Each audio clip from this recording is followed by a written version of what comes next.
Time in the rain and mud. In 95, I helped tow your moving trailer.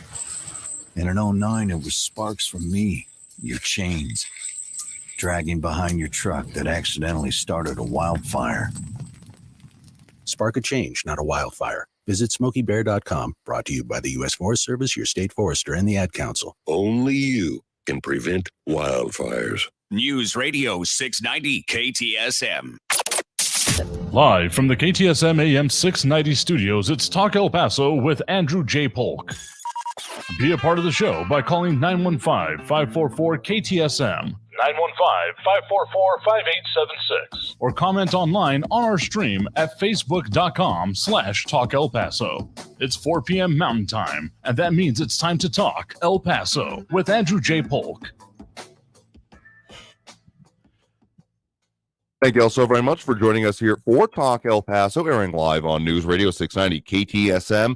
I'm your host, Andrew J. Polk. Thank you for tuning in, however you may be doing so, be it on air, online, live streaming through the free and reliable iHeartRadio app, or joining us over on the various social media pages we're up on these days, facebook.com/Talk El Paso, the Talk El Paso channel over on YouTube, Twitter at Talk El Paso, or twitch.tv, Andrew J. Polk. Matt Olson already demonstrating that there. Howdy to you as well over on the Facebook page. It's more or less the main one as far as that kind of terminology goes, because we're out in all those places to make it the most available to you all as we continue our mission to have live local talk radio here in the borderland, and also discuss the issues that are important to us, because no one else is really going to do that. Sure, other groups, other organizations, other agencies may say, oh no, we totally know what's important out here. But if we're not having those discussions, the people who live here in that borderland region, our broadcast area, among other things, who else is gonna, and do we truly trust that it's going to be something that reflects what we think, feel, say, and want to have done? So those are just a few of the guidelines that we have as we continue to do that every Monday through Friday, 4 to 6 p.m. Another very full day for y'all today. A lot of news coming in and a lot of things we're working on for y'all. Of course, a little bit later in the hour, as we do, we're going to be checking in with our news partners over there at KFOX 14.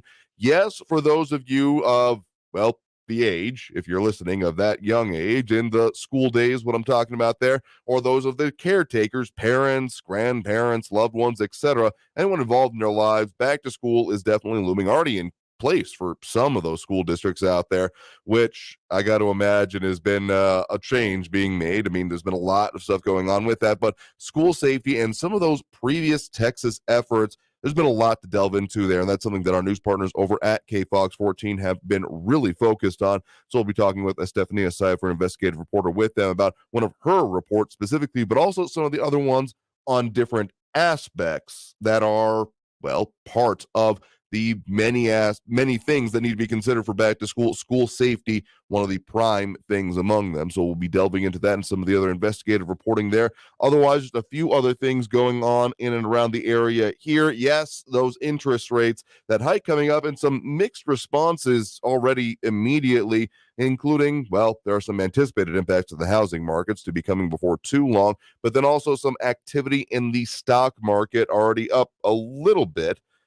So what that actually means, among other things, well, we'll discuss that as well. And even as there are some interesting potential deals being made nationwide, or particularly in the nation's capital, I should say, when it comes to those situations, what's going on with a local certification, one thing that we have talked about on our own air here, of course, as well as a few other issues coming up here. So if you want to chime in on the show, John Hertz, Matt Olson chiming in on parts of that. John Hertz concerned with Hunter Biden being reported that. I mean, we'll get into that if it needs to actually have. That's more of a Friday topic anyway. But in the meantime, some of those things that, again, going on right here. So nationwide, we have those interest rates, the Federal Reserve announcing that they are going to be raising it another 0.75%, or 75 basis points if you want to get really, really technical about it. And of course, this comes as the latest in a series that has been going on, the Fed seeming very much committed to continuing this movement of what is going on and what they are going to do to try to rein in inflation. And whether or not that's going to be successful or not, I mean, there's an argument to be made that there can't be inflation if there isn't an economy, right? Now, I don't know if they're totally going that way. We'd be very surprised if they did. But let's just say that any time that a interest raising scheme has been embarked on, more often than not, it has ended up in a recession, but not necessarily always ending up with the ending of the interest of the, not the interest rates, but then the inflation rate itself here. So yeah, that's remaining to be seen. I've recommended to y'all for a long time now to keep the hatches battened down as best you can and make sure you're taking care of what you need to, because I mean, it might be even a little bit too early to say what'll happen next, but it wouldn't be outside the realm of possibility or speculation at this point that there will be yet another interest rate hike to come before too long. So with this latest one, yes, money will be more difficult to buy. Some of your banking institutions may be looking at your rates and what you're doing with it a little bit more closely than they were, if only because it's costing more to do all of these things. But again, stocks doing, well, weird things. Some maybe early indication that this is something that is being seen as maybe, I mean, trying to say this is what the stock market think about this is always kind of a ridiculous phrase, because if you're ever trying to justify what a multiple personality person, all of the personalities feel like, that's kind of the bad example I think about here, because we're talking more about several 100,000, if not million, different personalities all at once reacting to this kind of thing. So technically higher today. We'll see if they end up that way.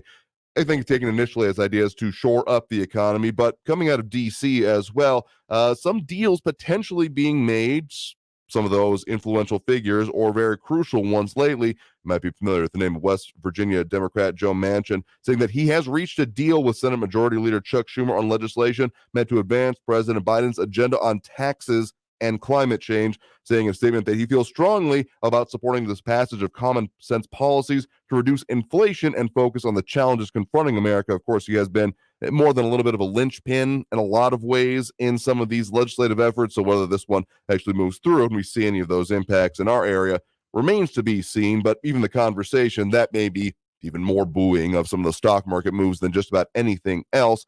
But on the climate change idea, El Paso Matters, among others, reporting locally that the El Paso City Clerk has now received and will now be reviewing the signatures for that climate change charter petition that we had been talking about. You may recall from some weeks ago, and some have brought it up in the interim weeks, about that organization wanting to have that, yes, established climate change charter and some changes to, well, city council government, among other things, as a result of it, claiming that they have now achieved 39,000 registered voter signatures for here in the city of El Paso, and have now turned that in. Those organizations, again, Sunrise El Paso and Ground Game Texas, that was one of the crucial steps. They were still doing some of those signature drives. I still ran into some of the people asking for those signatures at a variety of different venues, actually, now that I think about it, that I was at various points, including movie theaters, bars, and restaurants. So definitely still being focused on now until August 27th for those to be certified and then appear on the November 8th ballot, as again further reported on by El Paso Matters. So that's one of the reasons we did that interview, to talk to you all about it and let you know what is coming up and what might be happening. Yeah, we'll see what happens there. Flaco Jimenez saying, very simple, bring back production, and that will bring the price of everything back down. Certainly something to be said for that. I know that at least some of the analysis about inflation and the rates we've been seeing with that has come around the idea that we have too much money chasing too few products, and the availability of products. I know that we've gotten over baby formula for the most part anyway. Still, at least one store I saw recently, not something I'm terrifically used to buying at this point in my life, but still finding that there are some purchase limits in some of the big box retailers in our area. But otherwise, there's always some empty shelf. It does feel like this way. Not all of them. We're not talking total Soviet Union style bread lines, but it's a little bit closer to that than I think any of us are comfortable with at any span of the imagination. Because seriously, something just not being there continuously. And as much as, well, I actually have kind of given up the Takis here lately, fallen out of favor with me. So I haven't even been noticing those. I'll be perfectly honest with you. RJ also saying money costs more. Now it seems so weird after years of virtually free money. That's one of those things that is the potential to move us closer towards that potential for an actual or further deeper reaching, shall we say, recession, given that by some analysis we're already in one, or That I saw on the Washington Post today, I think it was. More talk about that committee of 8 that actually makes the decision we've talked a little bit about previously. So, given how much of the economy is based on expectations and how people are willing to even do on it, I still have some bold expectations for our local area. But as more people think that it's going to be more difficult, sure, 1, 2, or more can be, well, maybe not the most impacting, but it'll start getting 1, 2, 3 million people changing their buying patterns. Then you're looking at changes to the economy here. RJ saying buying formula on 3 hours sleep, something to look forward to. Absolutely, as many changes of life do come out here. So that's going to lead us to our next break of the hour here right now. A couple other topics there, including the announcement post, some changes coming out from the Texas Attorney General in reference to the overturning of Roe v. Wade, more guidance coming in as there have been. Some concerning factors happening even in Texas hospitals. So that's one of the things that we will get figure it out and talk more about. But again, coming up next, we're going to be talking and having our interview with Stephanie Seifert, with our news partners over there at KFOX 14, talking about some of that reporting and what's going on. A lot of stuff you may have seen coming out in that advance of back to school, or during back to school, I guess I should say, given that some are already back in session, which I got to wonder how those kiddos feel. But in any case, what is going on, some of the policies and procedures and safety measures that have been put into place, what the response has been from some of our local districts, and the further considerations going forward. So stay tuned for that and a whole lot more here on News Radio 690 KTSM. I am your host, Andrew J. Polk. Full up show for you, and we'll keep it rolling here as we do every Monday through Friday, 4 to 6 p.m. So stay tuned. More after this break here on News Radio 690 KTSM. Don't go anywhere.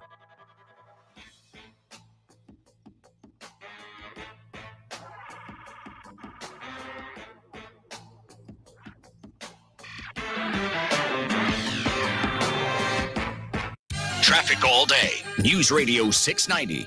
On your El Paso traffic, that crash on the Gateway East has cleared up just before Copia. Multi-vehicle accident there, all lanes back open. I-10 eastbound is slow, though, from Trans Mountain to the 54 Patriot with 5-minute delays. Disabled truck blocking the right shoulder on the spur at Constitution, and South Desert Boulevard southbound closed from Artcraft to the Loop again today. Kerry Edwards, El Paso traffic. Find yourself going through life ignoring the totals on your receipts? Oh, I can't bring myself to look. We've got your shot at $1,000 with Inflation Vacation. Listen every hour from 9 a.m. through 5 p.m. weekdays for your chance to win $1,000. Listen for your chance to win $1,000 every hour, 9 a.m. through 5 p.m. weekdays on News Talk 690 a.m.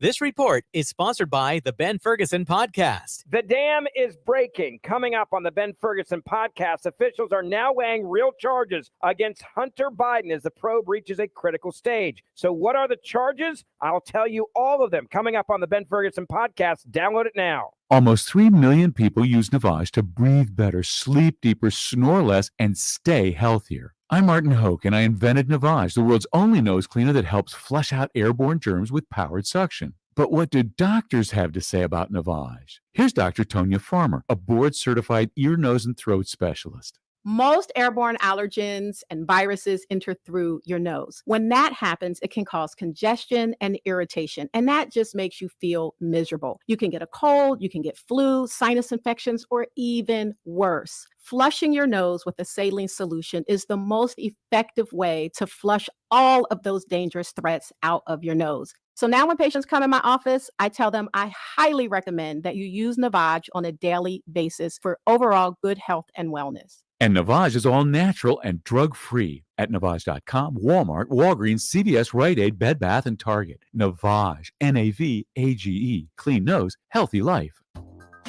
You should be able to earn money with your money and with more control. Solo Funds makes it simple. With the Solo Funds app, you lend money to other members to help them replace a tire or cover an emergency expense, and they pay you back with a tip. It's a win-win. Plus, you control which loans you fund and when you fund them, so you can make a difference and a return. Join us. Download the Solo Funds app on the App Store or Google Play Store. Dick Morris says Donald Trump is running again. It's all in his new bestseller, The Return. Find out Trump's long-expected plan for 2024 and his coming big surprise. The Return says Trump might face 3 big threats, including Hillary Clinton. Still, Dick Morris says Trump can win. Newsmax says The Return is the book of the year. An Amazon #1 bestseller. Get Dick Morris's The Return or see the free offer and save $28. Go to thereturn911.com. That's thereturn911.com. News Radio 690 KTSM El Paso. Live from the KTSM AM 690 studios, it's Talk El Paso with Andrew J. Polk. To be a part of the show, follow on Facebook at facebook.com/Talk El Paso. Now here's your host, Andrew J. Polk.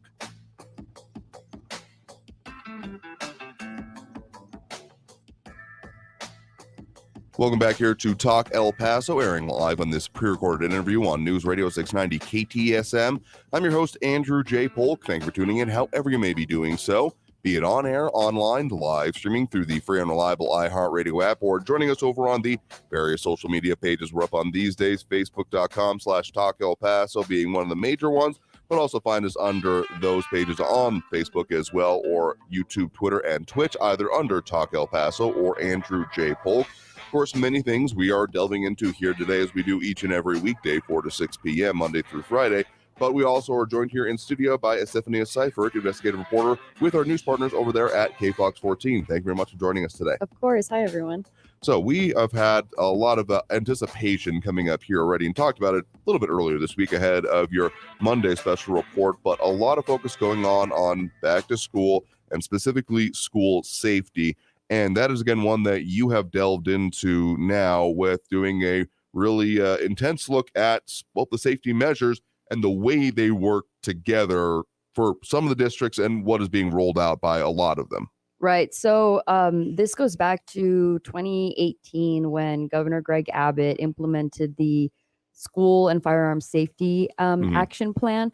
And so this was a result of the Santa Fe High School shooting. And it details a list of things that districts across the state had to implement at their campuses in order to secure them, to make sure that they were safe and an incident like the shooting at the Santa Fe High School wouldn't happen at another Texas school. And so as part of that plan, like I mentioned, there were different aspects of it. And so ahead of back to school, we decided to each dive into, one of those topics. And so the one that I focused on was school hardening and how districts have implemented technology or security systems to help keep campuses secure for when students, faculty, anyone is on campus. And so that's what we've been doing this month ahead of back to school. We had Clint ISD start on Monday. Then we had San Elizario ISD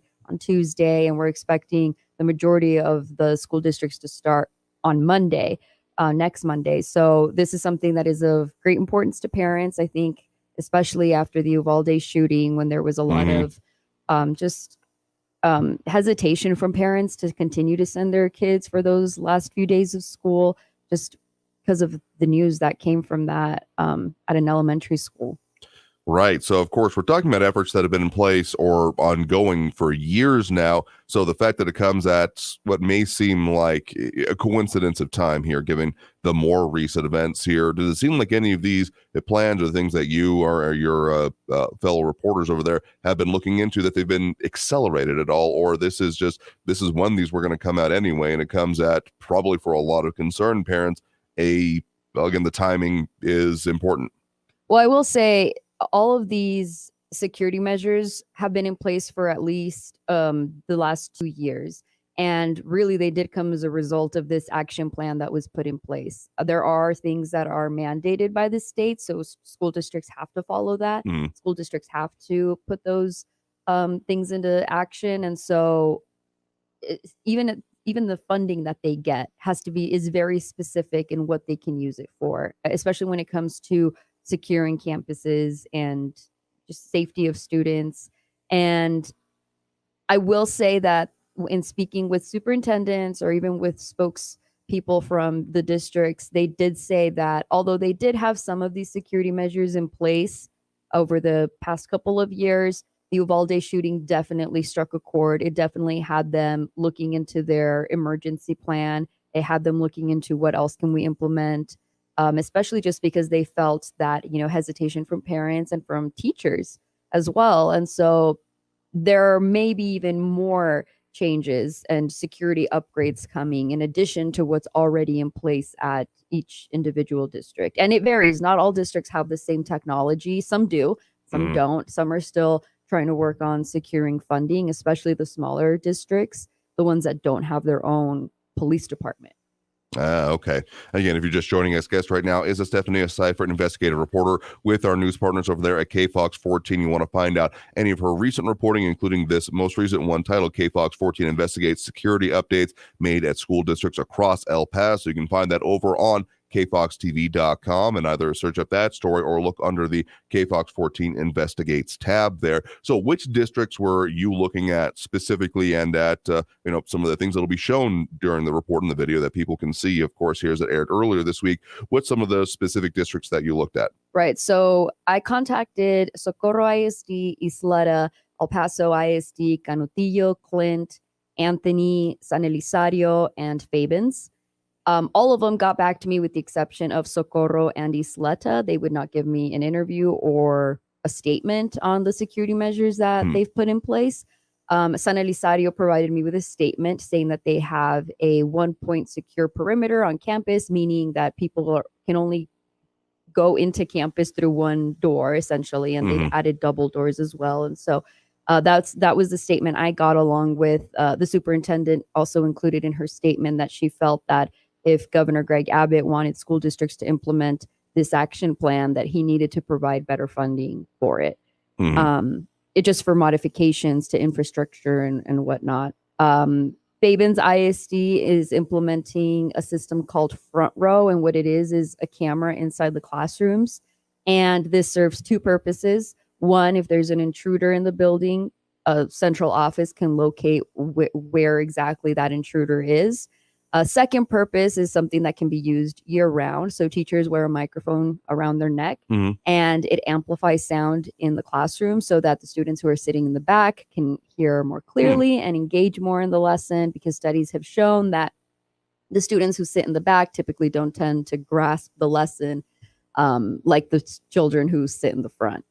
Oh, okay. So still an educational focus for a lot of this coming in here. I know that there have been some concern about essentially turning schools into prisons out of this here, but so glad to know that there is still some purposes that can be, even with these upgrades, done more towards the educational areas. So you talked with most of the districts, or at least contacted most of them. I guess in terms of the sense that you get from them and the way that they're talking about this, and again, what people can see in the report and the video on the site here, I mean, a lot of this, again, in place for a long time, but particularly on those funding levels. And that was mentioned by at least one of the districts, the concern there, because, well, changing layouts, accesses, implementing new technology, these are never particularly cheap things that we're talking about here. So for the districts that have made these changes, what kind of movement did they have to do? What kind of financing and moving of the finances they have to do versus, some particularly the smaller districts? What kind of challenges are they continuing to look at? Right. So for instance, Clint ISD, Clint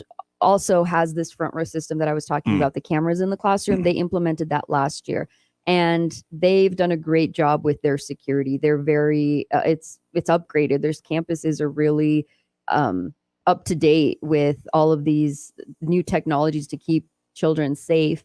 One of the things the superintendent mentioned was that in order to keep an officer at, their schools, it could cost taxpayers about $1 million. And right now they're able to secure grants to do that, but he doesn't think that that's something that's sustainable long term. And so he thinks that there needs to be funding for that. If the expectation is to have officers on campus, which that's not necessarily mandated by the state. It's not a requirement for schools to have an officer on campus, but obviously that's an extra, layer of security that would make parents feel more at ease, even faculty more at ease. And so he says in order to do that, that's one of the more expensive areas of this is having an officer on campuses. And so there needs to be more funding for that. That sentiment was shared by the Tornillo superintendent, who said, we're a really small district. We're about 25, 30 minutes away from an emergency unit being able to get to us, not just the school, but the community in case of an emergency.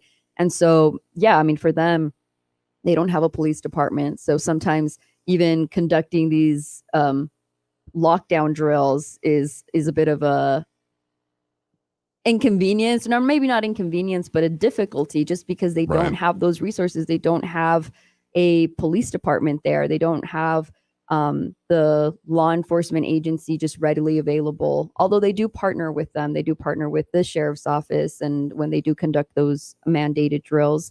But she just talks about how the resources need to be a little better if the expectations are that. I mean, a lot of these districts have buildings that are 20, 30 years old. Right. So the upgrades have been huge. Anthony ISD installed bullet resistant windows at the elementary school. The elementary school is pretty much all windows, where in a hallway where the students are transitioning from classrooms. And so the superintendent said that for him, you know, having been in the military, that was something that he felt was a vulnerability, and they basically invested in that. It was, I believe, $100,000 that was spent on that, and on door jams, which that was recent. That was done ahead of this school year. I believe that's what was the cost of the door jams, was the $100,000, just to make sure that if in case of an emergency they need to do a lockdown, anyone could quickly put this device on the doors and it quickly jams the door so that someone's not able to get in, because a lot of schools have locks outside of the door. Right. So that adds it's an added just exposing people when you're having to open the door to lock the door, and it just kind of eliminates that step in the lockdown process. So for part of the communication then going on, but particularly how this is being presented to faculty, but particularly, you know, parents and when appropriate students here, how are the districts even tackling that part of the issue? The parents' concerns with this? Well, they have, some districts have apps or phone numbers where parents and students can text in case of if they see something suspicious, even if it's to report bullying, and it's done anonymously. And so some districts say that that's been helpful for them because it's helped them identify if there's a problem, and they can, you know, tackle it from the source. They just want parents to know that some of these security measures, they may not be able, even with me, you know, they weren't able to explain in full detail exactly what their operation looks like, and that's due to safety reasons. But they want parents to know that they are working to make school safe for their kids. And that's why a lot of them were very willing to show me the technology that they've installed and what operations they've got going on. Like I mentioned, not in great detail, but I mean, at least for parents to know that they have made investments to try and keep students safe. And so I did ask all the superintendents, you know, what was their message for parents ahead of the new school year. And I mean, they share the same sentiment. You know, they saw the news of Uvalde and it hit them just as hard, especially working in a school. And so they just want parents to know that if they have any concerns, to, you know, seek out those answers. Definitely go to your child's school and ask, you know, what's being implemented, what's in place, what are the protocols, and that should help put parents at ease, because the more you know, the better in case of an emergency. That is, they did also stress trainings. They all felt like they could do a better job with trainings and adding more of them, just so that in case of an emergency, everyone knew what the expectation was of what they had to do, and there wasn't any question as to, you know, what happens next. What do we do? It was just kind of like a reflex of, this happens, we do this. So that's something that they are trying to do this year, or in the upcoming years, is more training.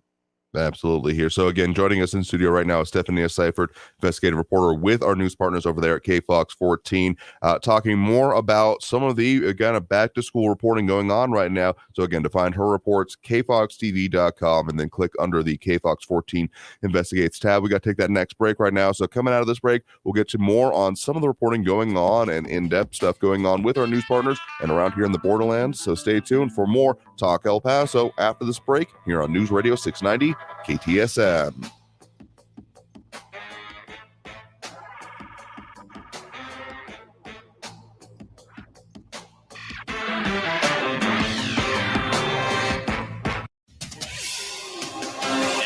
Paso's News Radio 690 KTSM. I'm Selena Madrid with your CBS 4 News Update. We now know the names of two men arrested yesterday in connection with a West El Paso shooting. 21-year-old Anthony Rice and 31-year-old Roberto Gamero both face charges of aggravated assault. Investigators say gunshots erupted in a neighborhood near Moorhead Middle School Monday afternoon. They say the occupants of one car pointed a gun at a woman inside a home, and as the woman's brother-in-law drove up, they fired at him. At that point, the brother-in-law rammed his car into the other vehicle, and additional shots were fired before the suspects fled on foot. The El Paso Police Department's gang unit has now taken over this investigation. And we're also working to learn more about what police call a suspicious death in Far East El Paso. Officers say they made a welfare check at a home near the East Side Sports Complex just before 2 p.m. yesterday. That's where they say they found the body of a Hispanic woman in her early 50s. Police have not yet revealed any other details about their investigation, but we will provide you with any new information we get, both on air and online. News Radio 690. Traffic all day. From the KFOX 14 Severe Weather Center, this is Chief Meteorologist Sandra Diaz. We continue to deal with plenty of monsoon moisture hanging out, so showers and thunderstorms also remain in the forecast every day this week, with a few days seeing possibly some heavy rain out of some thunderstorms and maybe some small hail and winds. In the meantime, it keeps our temperature highs closer to average in the mid-90s. Log in to kfoxtv.com for the latest forecast. This report is sponsored by Allstate. Are you a safe driver? Are you looking to save money? With DriveWise from Allstate, the safer you drive, the more you can save.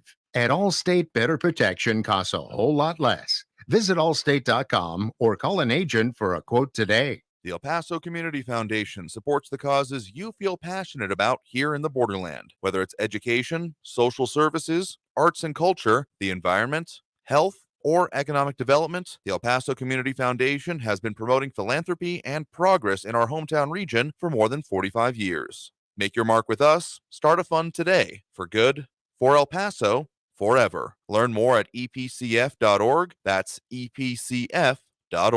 If you're 45 or older, this message could save your life. Health experts now recommend starting regular colorectal cancer screening at age 45. Colorectal cancer is the leading cause of cancer death, but it's preventable through regular screening. There are more screening options than ever before, including at-home tests. You've got the guts to prevent colorectal cancer. Talk to your doctor about your options and visit cdc.gov/screenforlife for more information. Tucson, a Hilton Resort welcomes our neighbors from El Paso. We're your perfect staycation getaway, far enough away down I-10 with amazing hiking trails. This summer, we're knocking 20% off all food and beverage for our El Paso neighbors. HiltonElConquistador.com. For years, the Manhattan Project, the project to build the first atomic bomb, remained classified. But one man in Oak Ridge, Tennessee, documented the entire thing with his camera. Be sure to listen to this week's edition of Our American Stories on the iHeartRadio app, on Apple Podcasts, or wherever you get your podcasts. This report is sponsored by Our American Stories podcast. Veterans, are you planning to file a VA disability claim? Get ready for a better way to file. The Decision Ready Claim Program gets you a decision within 30 days after it's submitted. That's just 30 days for the benefits and services you've earned. Talk to your accredited representative or go to www.benefits.va.gov/DRC to learn more. Brought to you by the U.S. Department of Veterans Affairs.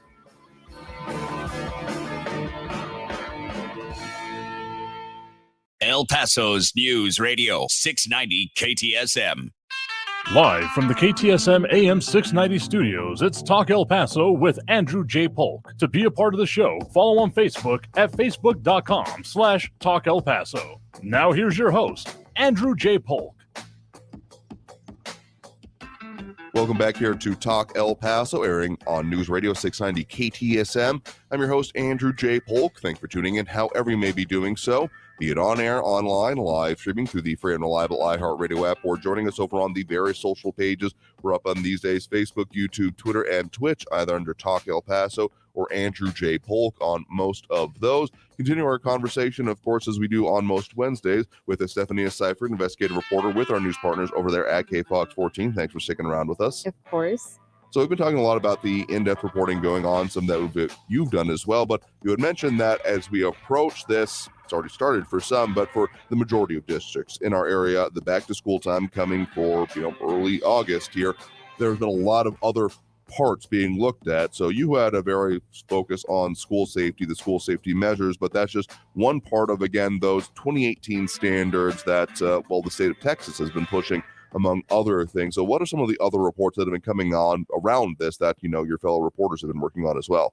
So reporter Jennifer Cuevas reported on how some school districts are turning to retired police officers, retired law enforcement, to join their police department, the district's police department, as a way of securing schools. A lot of schools here in El Paso have either, a peace guard or a police officer, some sort of security on campus. And that's something that is of, a relief to parents to know that there is at least a guard, someone at the schools in case of an emergency who can act quickly.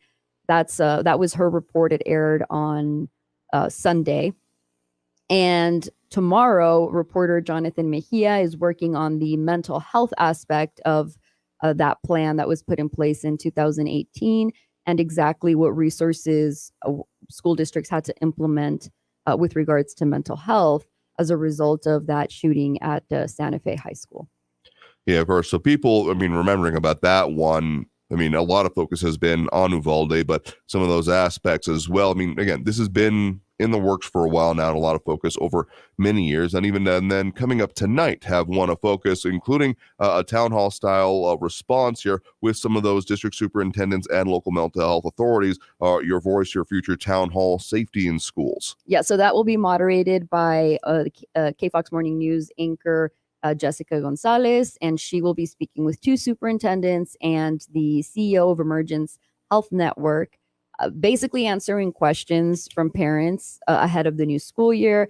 As I mentioned, some already started this week. Right. Others, the majority, are expected to start next week. And so there are still a lot of questions parents may have, even about how to explain to students who also, a lot of them saw the news of the Uvalde shooting and may have had questions about that. And so it's addressing how parents can talk to their kids about that, if there's any hesitation about going to school, and reiterating a lot of what my story was about with regards to what security measures districts have put in place in order to put students, teachers, faculty, parents at ease ahead of this new school year. So again, with a lot of focus on that here, again, the Isleta Independent School District Superintendent Xavier De La Torre, Clint Independent School District Superintendent Juan Martinez, and Emergence Health Network CEO Christy Daugherty, all going to be involved in that there. And again, parts of that will then be presented on, KFOX 14 News at 9 after our airing here, with some of the major questions and major things gone into there. So even if people weren't able to participate in it, as it's already over by the time we're airing this interview here, you can still see what some of the results are and some of the major topic points coming out of that. Yes, you can also find it on kfoxtv.com, as well as our social media. Absolutely here. So again, joining us in studio is Stephanie Seifert, investigative reporter with our news partners over there at KFOX 14. And if you want to find out again, those reports or any other ones, kfoxtv.com, particularly for hers, over on the KFOX 14 Investigates tab. Now, a lot of focus on school, of course, given the return that we are expecting right now, but there have still been plenty of other bits of reporting going on, including some more in-depth ones and those on longer running and maybe under the surface lately kind of stories, including an interesting one coming out recently about it's been kind of a quiet time ever since April for the most parts, dealing with the legalization of marijuana that happened in New Mexico. And now we're starting to see some, indications of what has or hasn't happened. Interestingly, coming from the Anthony Texas Police Department, specifically to be noted there, as they are looking at, they are seeing a big percentage increase in the amount of arrests that they are dealing with this, even if we're still talking in the order of magnitude of dozens as opposed to necessarily hundreds. But again, for a smaller police force, this is still causing issues for them. Right. Remember, there's a difference between Anthony, New Mexico and Anthony, Texas. Absolutely. They both have very different laws. And so ahead of the legalization of marijuana in New Mexico, that was one of the police departments we had spoken with the Anthony, Texas Police Department, to see what it was going to be like, for them, as far as if they were to, if someone from Anthony, Texas were to go over to Anthony, New Mexico and buy marijuana, bring it over. There is no leeway, according to the police department. They were not going to put up with that, is what they had said. And so you're right. We're getting more of an idea of exactly what they meant when they said that and how many arrests there have been. So they say that there has been an influx in arrests from January to now, between 40 to 60% arrest ratios is what the chief said, which basically says that in January they had about 5 arrests for marijuana, and within the last month they've had 36 arrests. So again, a big jump in percentage-wise, even if we're not talking necessarily about hundreds, but again, for a smaller department like this. And also another key factor there is that people may recall that El Paso has now cite and release for those misdemeanor amounts of under about a couple of ounces, essentially, whereas Anthony, being a different municipality and therefore jurisdiction, they do not have such a policy in place.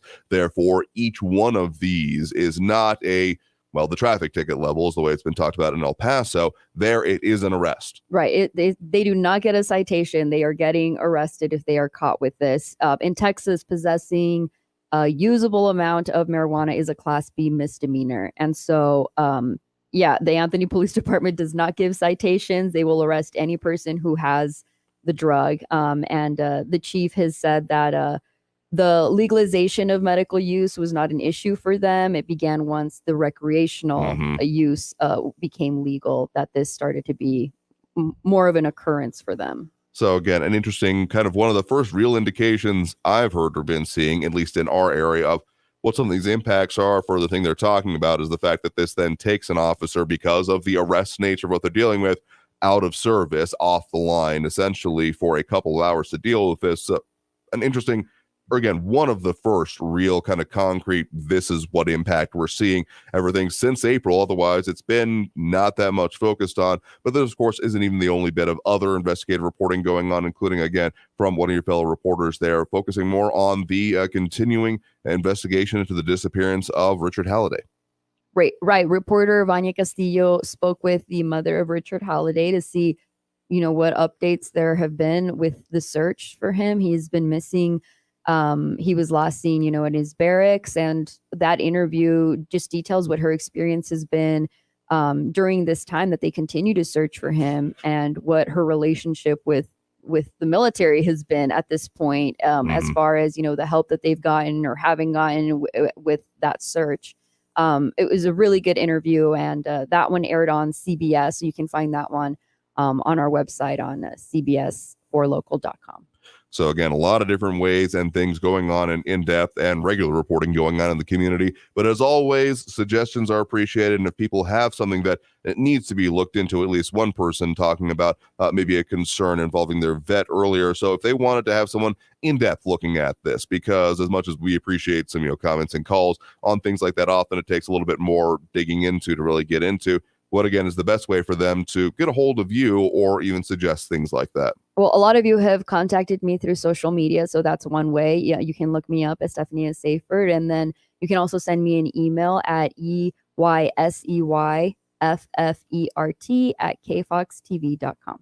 And again, we'll have that and the link to the social media posted up over on our comments section there. So again, having joined us here in studio today is Stephanie Seyfert, an investigative reporter with our news partners there at KFOX 14. Thank you very much for joining us, as we do most Wednesdays, to talk about both your work, some of the other investigative work that is going on around, particularly in this season, and what's going to be coming up for you here today. Of course, always a pleasure. Thank you for having me. Absolutely here. So we're going to go ahead and take that next break now and go ahead and open up those phone lines as we do at this point during the show. So if you're wanting to chime in, add your 2 cents, of course, we'll be getting back to the comments, but if you want to call in, that number to do so is 915-544-5876, 915-544-KTSM. Back after this break with more Talk El Paso here on News Radio 690 KTSM. Traffic all day. News Radio 690. Lots of crashes all of a sudden in your El Paso traffic. I-10 eastbound at Zaragoza exit, an injury accident. Police and fire responding there. I-10 eastbound at Joe Battle. An accident is blocking the right lane with police on the scene. Another crash blocking the right lane. Gateway Boulevard westbound approaching the loop. And an accident reported Trans Mountain at Kenworthy. Carrie Edwards, El Paso traffic. This report is sponsored by Indeed.com. If your business is feeling a summer hiring wave, then you need Indeed. Their all-in-one hiring solution makes it easy to attract, interview and hire candidates. Visit Indeed.com/credit and get $75 towards your first sponsored job. Terms and conditions apply. Almost 3 million people use Navage to breathe better, sleep deeper, snore less, and stay healthier. I'm Martin Hoke, and I invented Navage, the world's only nose cleaner that helps flush out airborne germs with powered suction. But what do doctors have to say about Navage? Here's Dr. Tonya Farmer, a board-certified ear, nose, and throat specialist. Most airborne allergens and viruses enter through your nose. When that happens, it can cause congestion and irritation, and that just makes you feel miserable. You can get a cold, you can get flu, sinus infections, or even worse. Flushing your nose with a saline solution is the most effective way to flush all of those dangerous threats out of your nose. So now when patients come in my office, I tell them I highly recommend that you use Navage on a daily basis for overall good health and wellness. And Navage is all natural and drug-free at Navage.com, Walmart, Walgreens, CVS, Rite Aid, Bed Bath, and Target. Navage, N-A-V-A-G-E, clean nose, healthy life. You should be able to earn money with your money and with more control. Solo Funds makes it simple. With the Solo Funds app, you lend money to other members to help them replace a tire or cover an emergency expense, and they pay you back with a tip. It's a win-win. Plus, you control which loans you fund and when you fund them, so you can make a difference and a return. Join us. Download the Solo Funds app on the App Store or Google Play Store. Help the planet with a tip from iHeartRadio Earth. Save money and energy at home this summer by using window coverings, such as curtains or shades, to prevent heat gain through your windows during the day. Some shades can reduce unwanted solar heat through windows by up to 60%. Brought to you by iHeartRadio Earth and the National Environmental Education Foundation. To find more tips for smarter, sustainable living, or to take action in your own community, go to iHeartRadio.com/Earth. For years, the Manhattan Project, the project to build the first atomic bomb, remained classified. But one man in Oak Ridge, Tennessee, documented the entire thing with his camera. Be sure to listen to this week's edition of Our American Stories on the iHeartRadio app, on Apple Podcasts, or wherever you get your podcasts. Comfort Keepers Las Cruces is now hiring. Call 575-521-4400. News Radio 690 KTSM. Live from the KTSM AM 690 studios, it's Talk El Paso with Andrew J. Polk. To be a part of the show, call 915-544-KTSM or follow on Facebook at facebook.com/Talk El Paso. Now here's your host, Andrew J. Polk. Thank you all so very much for joining us here for Talk El Paso, airing live on News Radio 690 KTSM. I'm your host, Andrew J. Polk. Thanks again to everyone who is tuning in, however you may be doing so, be it on air, online, live streaming through the free and reliable iHeartRadio app, or over on our various social media pages. A lot of comments coming in from most of them here, the Facebook, YouTube, Twitter, and even the Twitch.tv here. One of those detailed questions I want to make sure we get EFR, I'm just going to call it here, asking if it was $100,000 per room or per school for door jams. Actually, one slight difference there. It was actually for a keyless entry system, but then there was also some expenditures on door jams. So technically neither to your question. It was for a new system for entry at, I believe, at least one school, if not all of them. So yeah, for all the details, you can check over on the story there at kfox14.com. Otherwise, a lot more comments that have come in here, such as Flaco Jimenez saying that he bets I was always in the front row in class. That's a bet that you would lose, my friend, because that was not the case. Yeah, let's just say a lot of growth and change has happened since high school. I did have a 4.0 GPA, or technically just above, which I'm still not quite sure how that worked. Well, I know how it worked AP classes, but yeah, definitely was not in the front row the whole time here. Maria Coleman, with another comment here saying that CISDA, in this case I'm assuming referring to Kenya Teo, held a special meeting to reintroduce a school funding bond that was previously vetoed by voters last year. Many are perturbed by the clandestine tone of the meeting. Another entity attempting to procure their piece of the tax pie. Enrollment is down and inflation is high. Make sure to vote no to more taxation, her assertion there. So we'll have to see more about that because, yes, that, if I'm not mistaken, $187 million that was proposed last year did not end up working here. And I told you there were going to be a lot of eyes on that and also potential future actions happening off of it. So I wouldn't be surprised that continues being the case. But we got a few more comments and other calls that we'll continue to get here, but already getting close to the end. Need to go to the next part of the hour here. So at least one last question I want to get to here, or comment rather. RJ saying that school principals, you might want to call that locksmith and get that door fixed.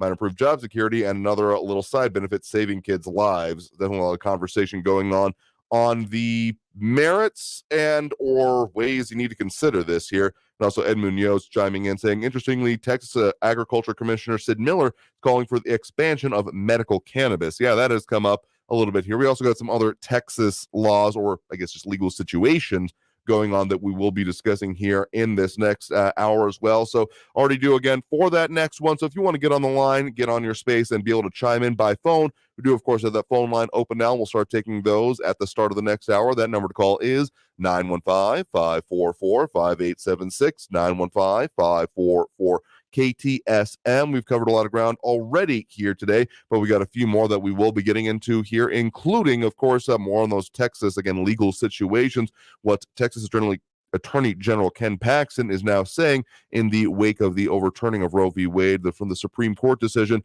what some of the Texas laws and procedures will be doing, well, with the triggers, among other things, but also what the hospitals and affected parties need to know. So a whole lot more coming on that, with a whole lot more Talk El Paso, again, airing live here on News Radio 690 KTSM.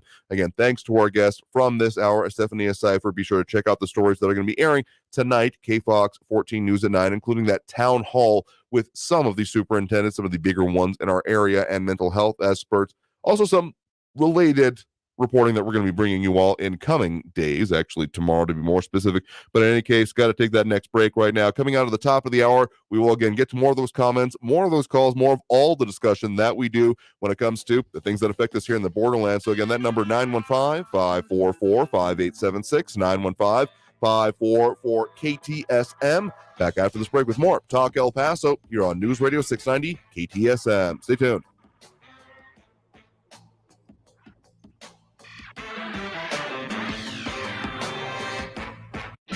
Traffic all day. News Radio 690.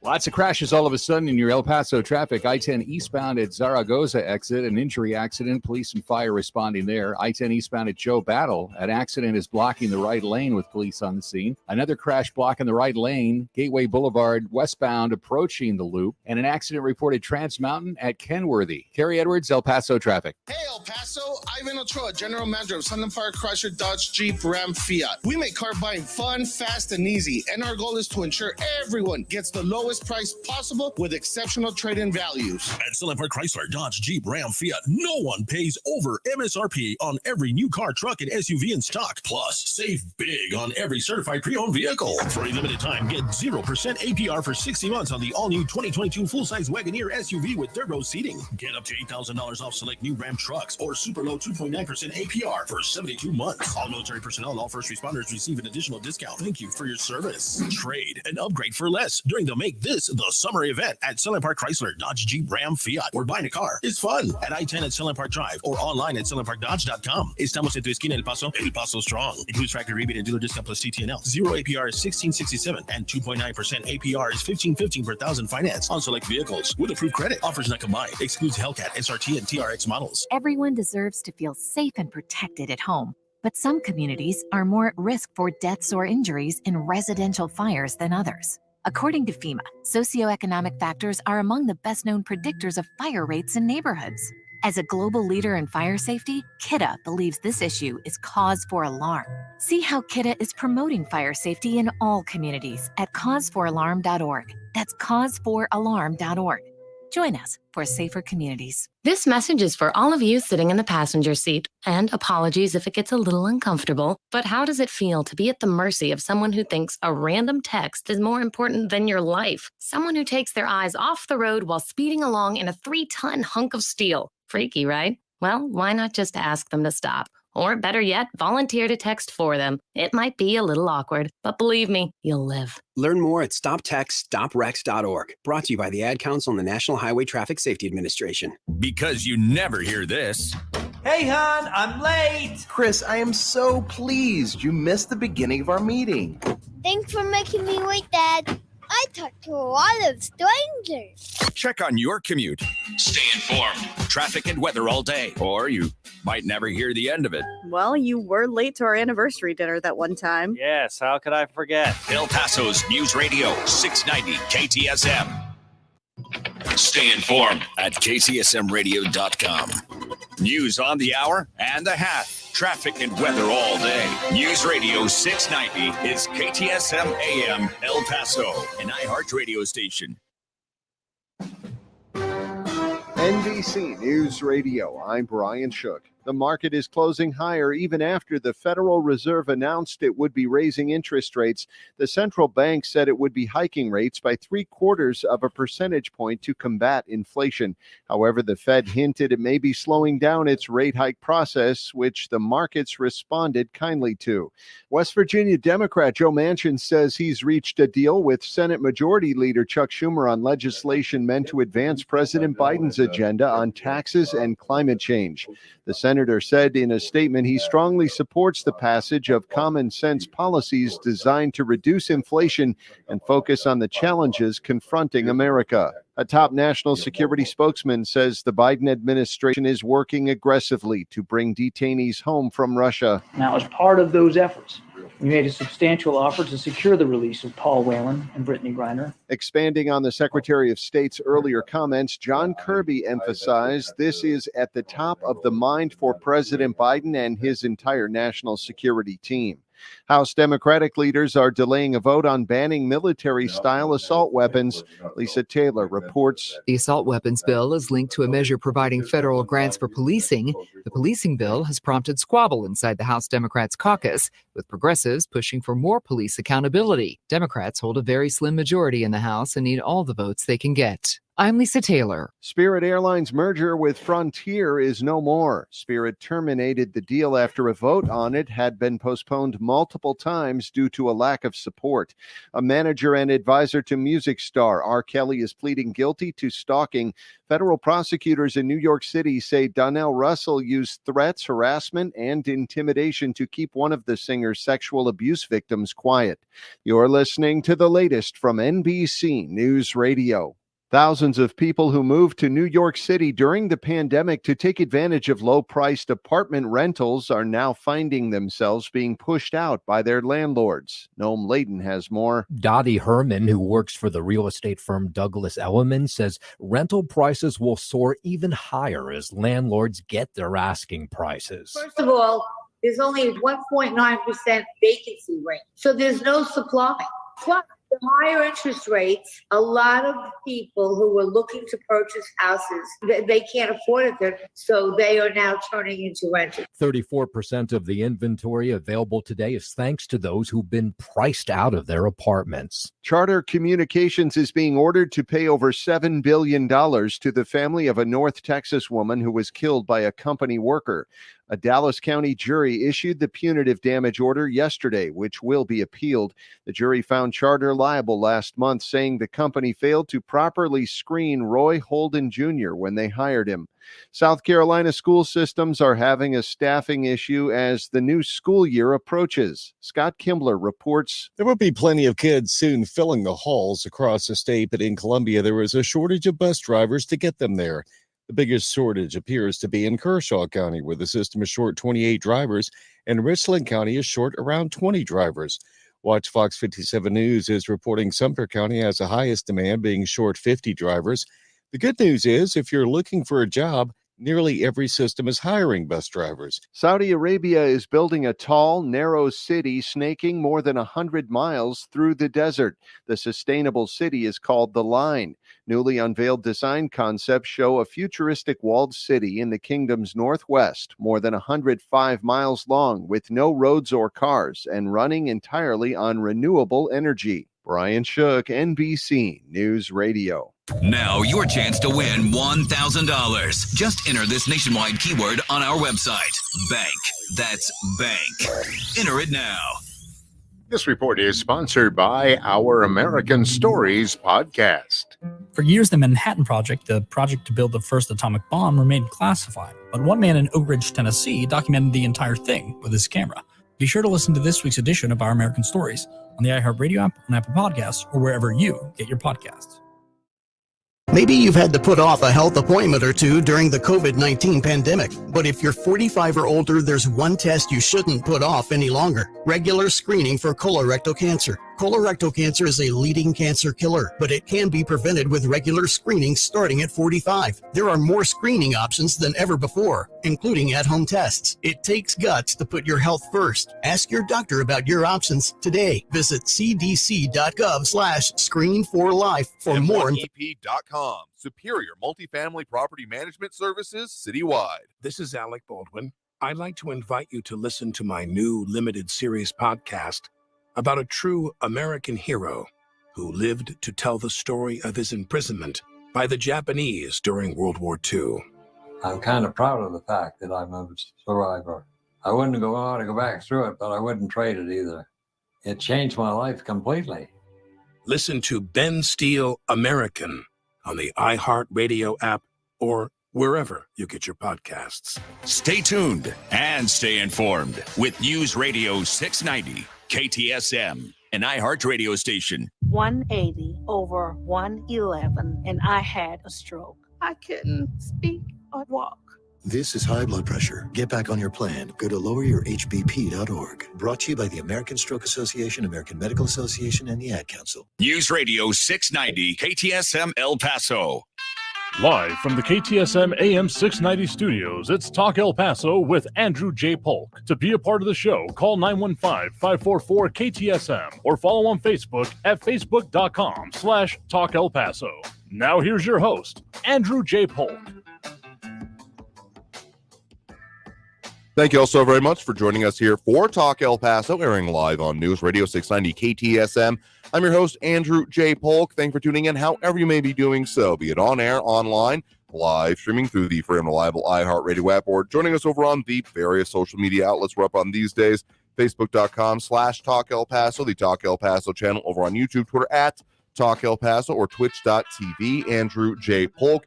A lot of stuff we've been talking about here today, including some of those changing economic situations, some of those potentially changing local government situations, as well as what's been going on in the lead up to the school year. A lot of the reporting and in-depth stuff coming out from our news partners over there at KFOX 14 News at 9, where you can see the one coming up tonight anyway. That's where it is. Of course, over on kfoxtv.com, where you can find all of the reporting as it's happening there as well. A lot of comments have come in through those points as well, including Estefania pointing out the article there for it, and further, having pulled that up myself now here, the question about the cost, that $100,000 being talked about for the Anthony Independent School District. That was for their ISONAS system installed in 2019 at a total cost of $100,000 that requires an access card to enter school buildings and automatically locks the doors to all campuses after the last bell rings. So some of the details there, but of course you can find even more of them over in that story if you want to check that out there. So, of course, we have comments coming in, including Flaco Jimenez, thanking Stephanie for that part of the show there as well, including some new comments coming in. RJ saying that putting out maybe a new motto there: if you see a whack job, say whack job, riffing off the see something, say something motto, I take it, and inform the proper authorities, maybe stop the next one, potentially. And Maria Coleman saying, why are local entities attempting to enforce the war on drugs while the feds are ignoring the flow of drugs crossing the border? Fentanyl has killed at least 100,000 Americans. There's a traffic stop and someone is deemed impaired by any substance. There should be legal consequences. I guess in that case was her point there, I think referring to the Anthony, Texas situation versus the Anthony, New Mexico situation when it comes to the differences in those two states when it comes to marijuana and the laws involved with it. I think there's a little bit of that going on, of course, but for a small department, I mean, it's the kind of the first indication is why it's significant and why I wanted to make sure we brought it up of what kind of stats, what kind of differences we're seeing, because otherwise there hasn't been that much on it. So again, a lot of comments coming in those ways, but we also have the phone lines open right now. If you wanted to chime in that way, that number to call is 915-544-5876, 915-544-KTSM. Got a full up at the moment now here, but if you want to squeeze on, you certainly can through that number. So let's get to one of those calls on the line right now. We do have Frankie and Macia with us on the line right here right now. Frankie, thanks for joining us. Hot diggity dog. In the interest of fairness, this is a ha-ha call. This is in your face. Not your face, Andrew. Everybody else's face. and shot in Florida. Look it up, Tony. Look it up, Barbara, what it means. So I want to say this. The United States Department of Justice, our great institution there, is getting ready, on the cusp, C-U-S-P, getting ready to charge the Donnie Dotard doofus for criminal activity, along with Fannie Willis in Georgia, also going to load on him. And then that girl, I can't remember her name, in New York, he is going to jail. He is going to Abu Ghraib. I hope to God, he goes to some gulag out there in Russia, for crying out loud. I just wanted to just have so much fun letting you all people know, and I know you don't know, because what you do, you people out there, you don't listen to news, you listen to entertainment. That's why you don't know what's going on. So I'm letting you know. It's kind of a public service announcement. That's what I want to say right out of the box. What do you think of that? Well, I think ultimately, yes, I've seen similar kind of things of from knowledgeable sources kind of reporting going on that there may be an investigation to come up here, but I'm just going to go ahead and say this. I see the possibilities of, well, the former presidents, maybe not those other people, but specifically the former president being charged about with the same level of likability or possibility as there would for him ending up in Abu Ghraib, among other things, because I just don't see it happening. I think there will be a lot of hemming and hawing and potential investigations and a lot of maybe rolling up of people under him. And yes, that's why, I think there's technically a lunch bet out there somewhere on the idea of there being an actual charge or not, but why I didn't take it on the idea of there even being an investigation. So yes, fully expect there will be one at that point. Among other things, is what I've called for, but there actually being charges coming out of it, I remain suitably dubious. Well, I think this is ultimate conundrum. You know, there's never been in the entire existence of the United States of America, or God bless our country, that any president has ever been convicted and sent to jail. And I don't think it's going to happen now either. It's something that's just so far off the mark, I just don't see it happening. So, but he has to be held accountable. This guy was the leader, in my estimation, and I think many other normal people, hello, Barbara, that believe he was instituting a coup. For crying out loud. What kind of an idiot that leaves the United States of America wants to overthrow the United States of America? My goodness gracious, this is outrageous. That's all I'm going to say about that. All right, well, fair enough. Well, thanks for the point in the call. Do appreciate it. All right, you take care. I mean, okay, let me just say, I'll draw a fine line between, yes, the January 6th proceedings and the hearings coming out of it that we often dwell more than I intend to on. Were interesting, probably worth watching, if only to understand what was being talked about there. Do they truly ever get to essentially the smoking? If I have to imagine, if they had what they would and generally would be considered the smoking gun proving as malfeasance more than anything, or even some of these planning, the many assertions that have been thrown around that this would have come out. But honestly, the only way I could see actual charges coming out of this beyond any kind of violation of oath of office, which there may or may not be arguments of, but also the remedy for violation of oath of office is removal from office, in which case it's a moot point. If we start getting into the idea of there being charges towards treason, essentially that's the only thing I can come up with. If some of these assertions were to come out as true and there has been no level of evidence that I feel truly and honestly that has been presented so far that would reach that level, because I have to imagine, particularly some of the statements that have been made, including committee chairs and things like that, saying we have more information than the Department of Justice had, that if those were truly available and out there, it would have been made. But a lot of comments coming in on that point here. So let's get to more of the calls on the line as we are taking those. That number to call is 915-544-5876, 915-544-KTSM. We do have Al in the Northeast on the line with us right now. Al, thanks for joining us. Yeah, thank you, Andrew, for taking my call. Once again, a brief retort to these comrades. I mean, if Trump breaks wind in public, they're going to blame him for global warming. Come on, guys, get with reality. But I want to get back to your, without getting in the tall grass and the elephant grass here in the weeds, I want to get back to the topic of school safety, because I was an educator for 30 years. Absolutely. And maybe I'm amiss in not hearing about any of this, but, you know, they're talking like like the interview that you had earlier in the first hour of your show, they're talking about, recruiting ex-military and ex-cops to do security stuff. But I haven't heard any mention on a national level, local level, state, on any level at all about the responsibility of parents. When I was a teacher, parents would flock in to get free meals at breakfast and lunch. But I haven't heard anybody say about a volunteer program to just train parents on a simple basis of security. The more eyes you have on a situation, the safer it is. I haven't heard anybody speak about the parents' involvement in this school safety issue. I realize the tragedy in all of this with these things, and my heart bleeds for them because, like I say, I was a teacher and my students were my children. But this is just, come on. If the parents really want to get involved, let's start some programs. When I was a teacher, I did a voluntary after-school program to teach not only teachers but many students self-defense. I'm a lifelong martial artist, and there just wasn't the enthusiasm among the parents. If parents really want to change the situations here, they need to get off their duffs and volunteer and contribute to the safety.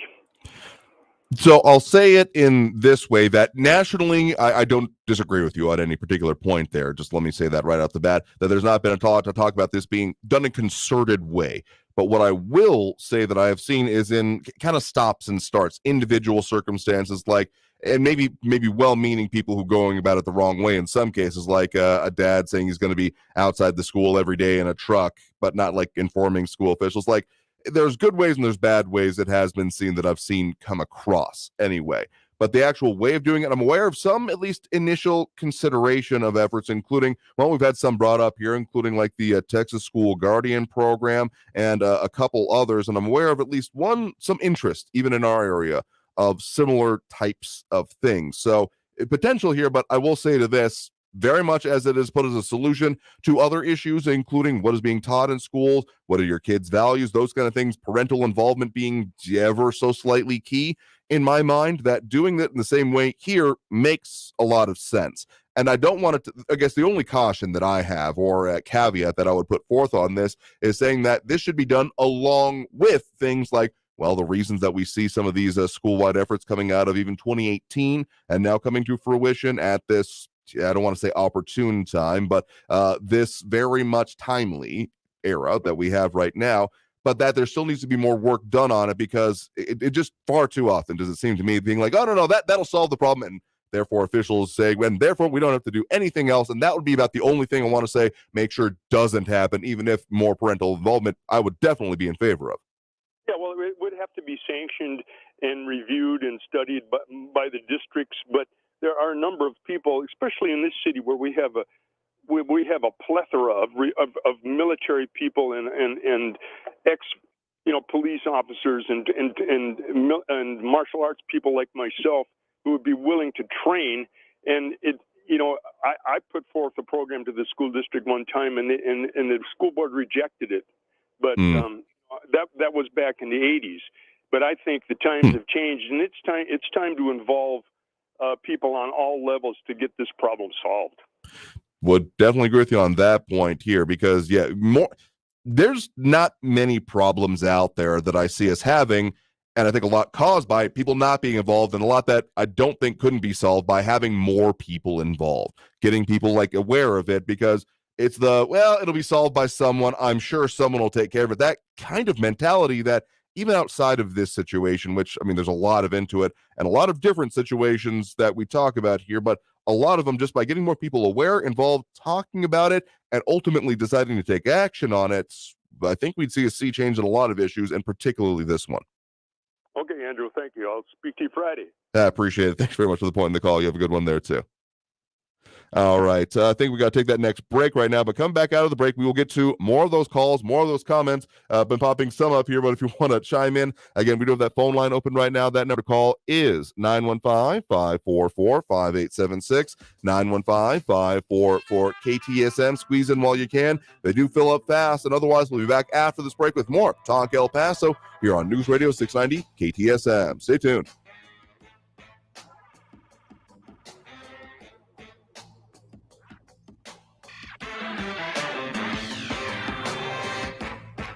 Traffic all day. News Radio 690. On the I-10 eastbound approaching Joe Battle Boulevard, a crash is blocking two right lanes. They are the right interchange ramp and the left interchange ramp. There's a backup to Zaragoza. Watch for a slowdown there. Gateway Boulevard westbound approaching the loop, an accident blocking the right lane. The Zaragoza on-ramp to the I-10 eastbound has an accident reported. And Dyer at Diana. Right lane there still closed. Southbound Dyer at Diana. Kerry Edwards, El Paso traffic. This report is sponsored by the Mark Moss Show podcast. The markets and financial system are out of control and impossible to understand unless you understand this. I'm Mark Moss, helping you navigate the decentralized revolution. Listen to the Mark Moss Show on the iHeartRadio app, on the Apple Podcasts, or wherever you get your podcasts.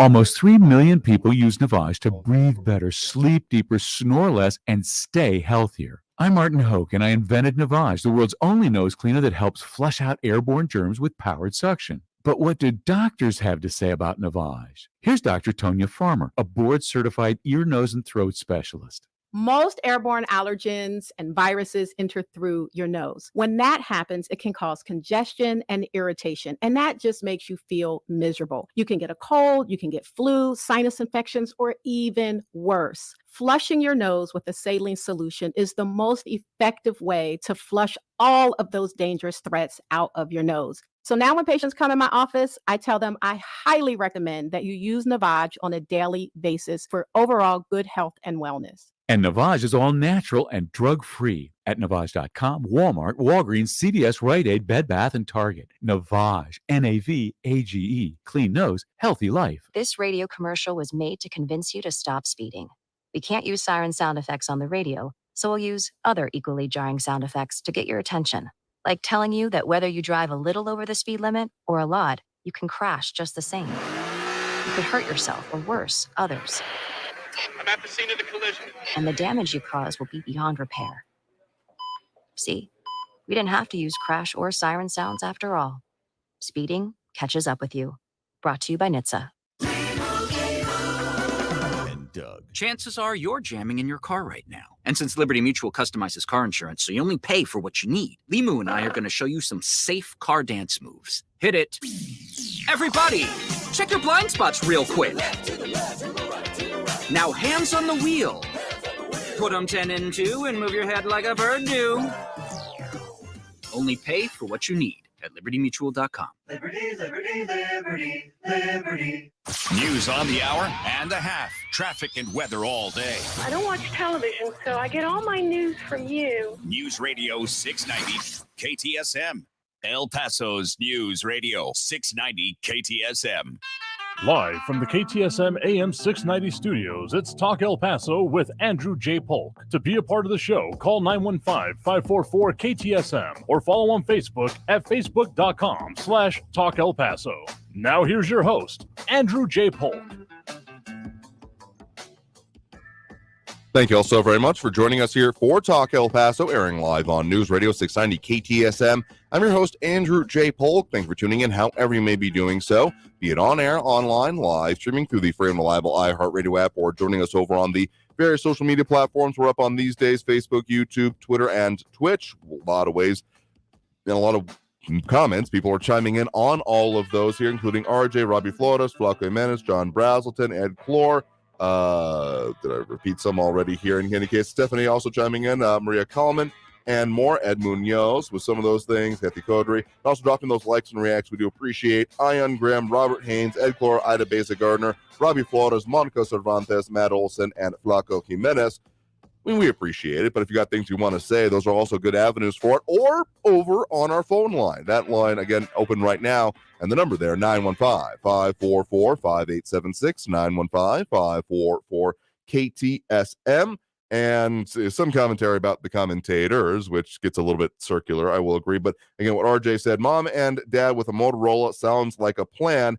Very interesting idea about the way to do that. I mean, I know a lot of us, I immediately as well went straight with cell phone, but walkie-talkie, even communication, many eyes on a place, it's school monitors, that kind of thing, all has a definite place there. And also Steve Ivy chiming in from his perspective, as a farmer here in the borderland here, on a comment that won't quite show up on screen, but if you want to see the full ones there, you can always see them whatever people post over on our social media. This one over on Facebook particularly here, but the conversation often goes a lot of places here. Him concerned primarily about fertilizer prices and what that will do to food prices themselves. And yeah, I've been worried about that for a minute. I mean, the urea situation, not to get too visceral about it, that goes into both fertilizer, diesel fuel, or the diesel fuel outcome, rather, the DEF that we've talked about. Yeah, a lot of problems that the supply is going to potentially cause here. So let's go back to those phone lines right now. Again, that number to call, 915-544-5876-544-KTSM. We have Kevin on the east side here with us right now. Kevin, thanks for joining us. Thank you, Andrew. A couple of comments on the issue of school safety. Mm-hmm.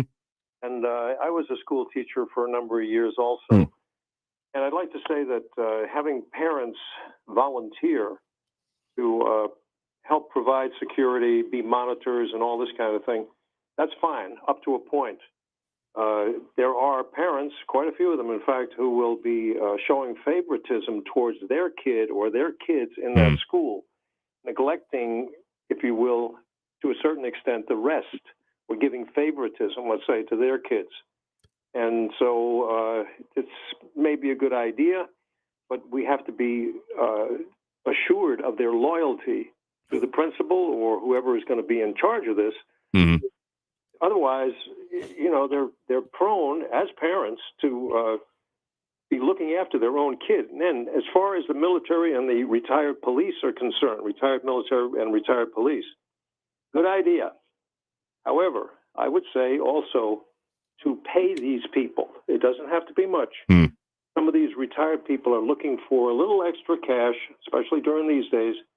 And if they do not have that incentive to be taken away from them when they're not doing their job according to what the principal says, then you're stuck with a bunch of volunteers who are going to do what they want to do instead of doing the principal's orders or carrying out the principal's orders. And I think that's a good incentive to keep people loyal to either the principal or who's ever in charge of that. You know, keep them loyal to that idea instead of, well, yeah, I'm a volunteer here, so there's really nothing you can do to me. Right. If they're not doing well. That's what I think.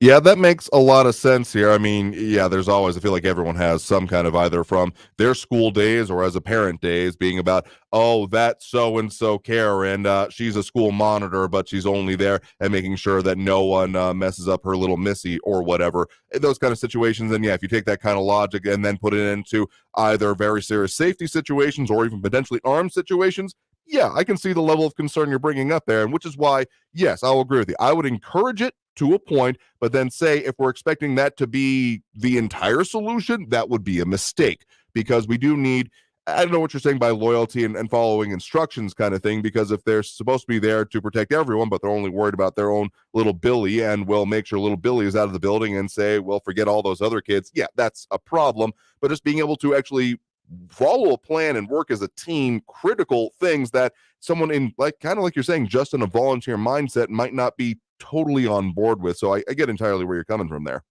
I'm not disparaging all parents and all that, but I've seen enough of them.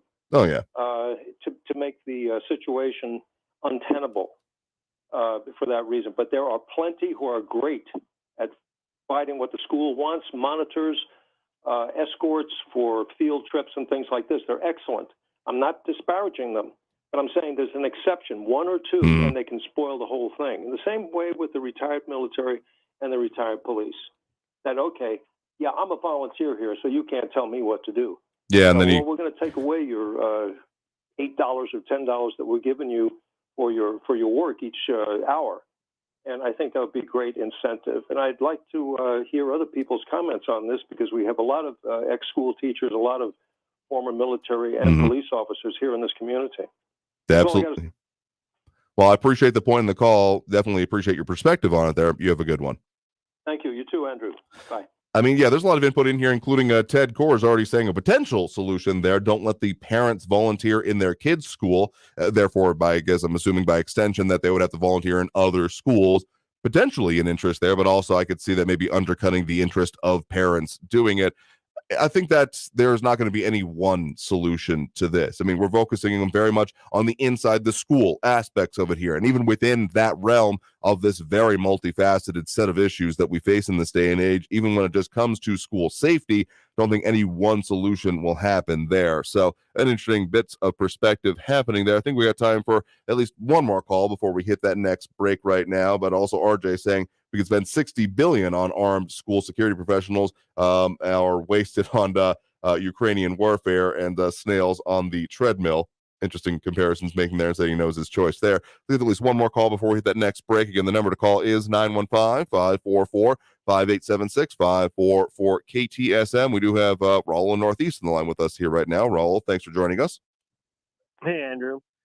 It's so sad that parents have to be worried, along with their students, their kids, about being shot at school, in the America where every nut can get as many arms as he wants to go terrorize people. They really ought to tax the gun manufacturers and the gun purchasers for the cost of security, for providing adequate, viable security for all the children in the schools throughout the United States. Now, the reports are that the Justice Department has opened an investigation of Donald Trump's, and there's a federal grand jury now that has been hearing witness testimony of some of these people involved in this fake elector scam, which was one of 7 strategies that Trump and company had in play to overturn the results of the election. The last being the last-ditch attempt after the other 6 had failed, being an attack on the Capitol.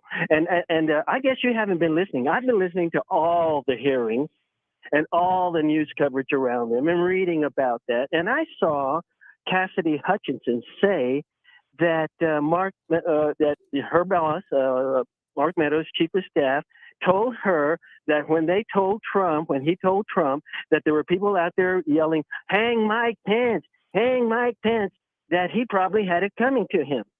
And there were other people that were imploring him for hours to do something. Manslaughter at the very least, dereliction of duty. Yes, this is unprecedented, what's going on, and it would be unprecedented to prosecute and jail a former president, but he deserves it because of what he did, what I saw him do, what the world saw him do, and what is being proved in this hearing, and now it's going to go to the DOJ, and then we'll see finally justice be done, and it has to be done because no one should be above the law, including a president of the United States. Otherwise, it becomes practice for the next coup. I will agree with you on the limited point that no one is above the law, very much so, but calling this proven, it feels kind of in the same kind of way when people say in advertisements, scientifically proven to work. No, that's also not how it works there, because among other things, sure, the hearings put forth a lot of information. It was not a trial. And again, I don't even mean this in there was no cross-examination. Like I see those arguments that people make as well, but unfortunately they're founded in a misunderstanding of the situation as it was. This was not a legal proceeding. It was it did not happen in a court. It was not a judicial issue. This happened in a, legislative hearing, which is not enforced with the ability to determine guilt or innocence or anything besides what future legislation might be. Literally the only legal consequences that can come out of it directly from these hearings are, what's happened to Steve Bannon, among other things, the contempt of Congress. That's the only thing that they are tasked with the ability to directly impose. So to say anything proven out of this seems a step too far, because we are not, again, talking, the terminology of the courtroom doesn't even apply here, is that's what I'm really trying to say. So calling it that, besides anything besides the court of public opinion, Sure, people may have made their own decisions about it, and there's certain opinion polls pointing to, well, the general voter's opinion on who should be on the ballots next. Slightly a separate issue, and we're definitely getting into Friday territory with this, but let me just say this specifically. Not surprised there's an investigation. I even said that there would probably be one, but again, outside of there being the two terms you use, either violation of oath of office or dereliction of duty, both of those remedies, to my understanding, would then be removal from office, which in this case has already happened. So, yes, I did hear Cassidy Hutchinson talk about that and talk about the inaction that happened there. Did listen to these hearings. But again, if you're calling that a smoking gun, essentially, and proving something that I think what would really take for there to be charges filed would be amounting to treason. And I do not believe that that level of evidence has been shown thus far. That actually comes out of an actual investigation. That would be one thing, but in any case, let's get back to that next break right now. So I appreciate the point in the call, but moving on to the subjects that we are discussing today that affect us here in the borderland as we try as much as we can to focus on. We got more calls on the line and more comments coming in. If you want to get on either of those social media or that phone number, 915-544-5876, 915-544-KTSM. Back after this break with more Talk El Paso here on News Radio 690 KTSM. Stay tuned.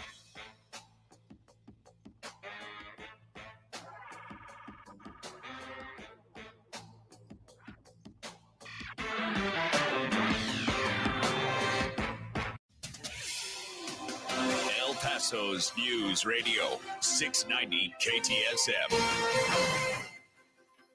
I'm Selena Madrid with your CBS 4 News Update. CBS 4 is learning more about the men and woman found dead in a Northeast El Paso home and what police are calling an apparent murder-suicide. El Paso police say they were called out to a home on Redmond Drive early Tuesday morning.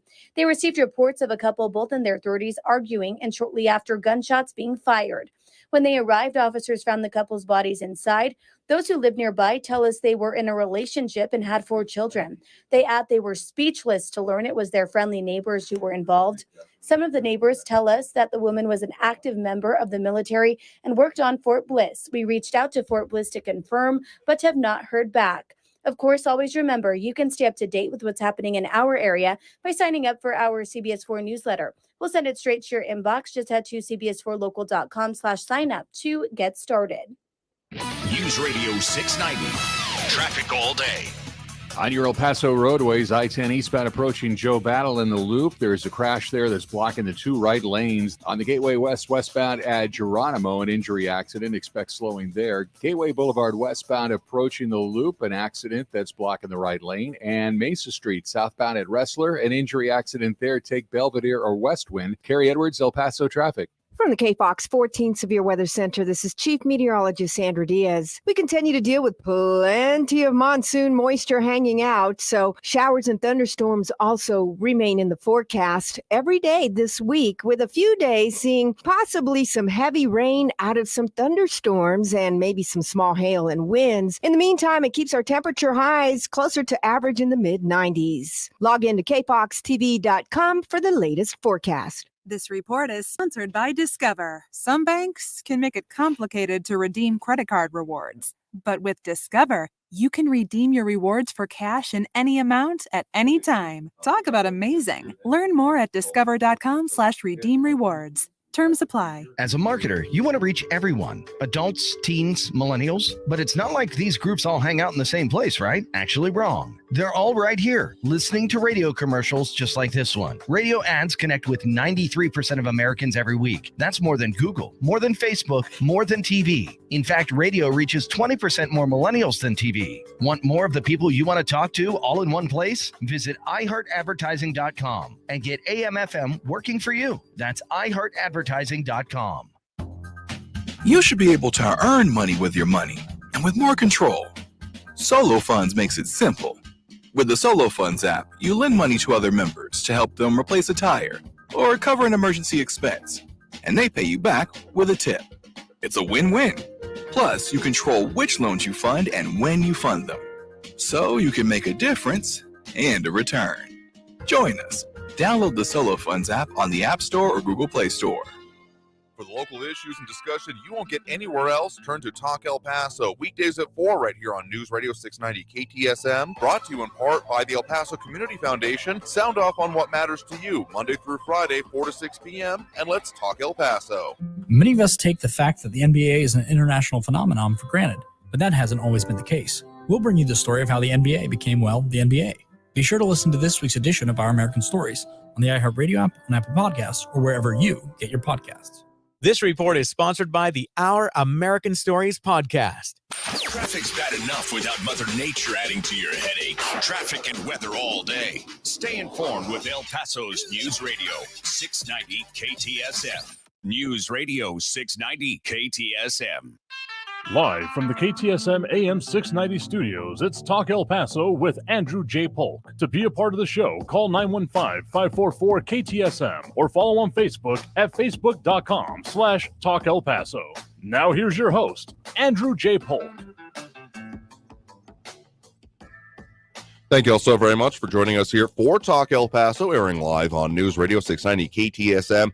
I'm your host, Andrew J. Polk. Thanks for tuning in however you may be doing so, be it on air, online, live, streaming through the free and reliable iHeartRadio app, or joining us over on the various social media pages we're up on these days. A lot of ways that you can chime in on those. That's Facebook, YouTube, Twitter, and Twitch.tv, either under Andrew J. Polk or Talk El Paso, depending on which platform you're on. Just search it, you'll probably find us.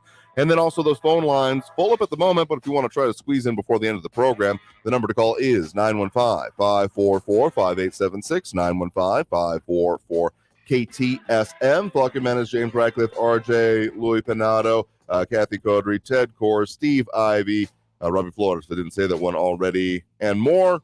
Well, just go through the likes here. Those dropping those reacts, we do appreciate. Calvin Williams, Robert Haynes, Ed Clore, Ida Beza Gardner, Robbie Flores, Monica Cervantes, Matt Olson, Flaco Jimenez, and Ion Grimm. We do appreciate all of those here. And RJ putting it pretty succinctly in one of those here. The January 6th infomercial is one thing, an indictment and trial is another. That is very technically accurate, among other things. So let's go back to those phone lines here. Well, actually, before we do here, just because it came up in reference, in my mind anyway, to the situation involving, drug enforcement, among other things.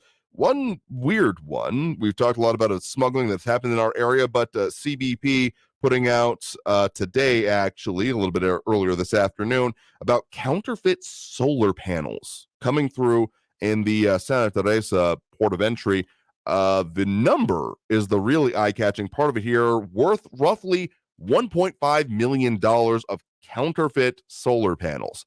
Now, I've heard a lot of counterfeit things, but solar panels would not be one of the ones that I expect, but, well, things keep moving in new and different directions every day here. Anyway, getting back to those phone lines now, again, 915-544-5876, 544-KTSM. We do have Stephen on the east side here with us right now. Stephen, thanks for joining us.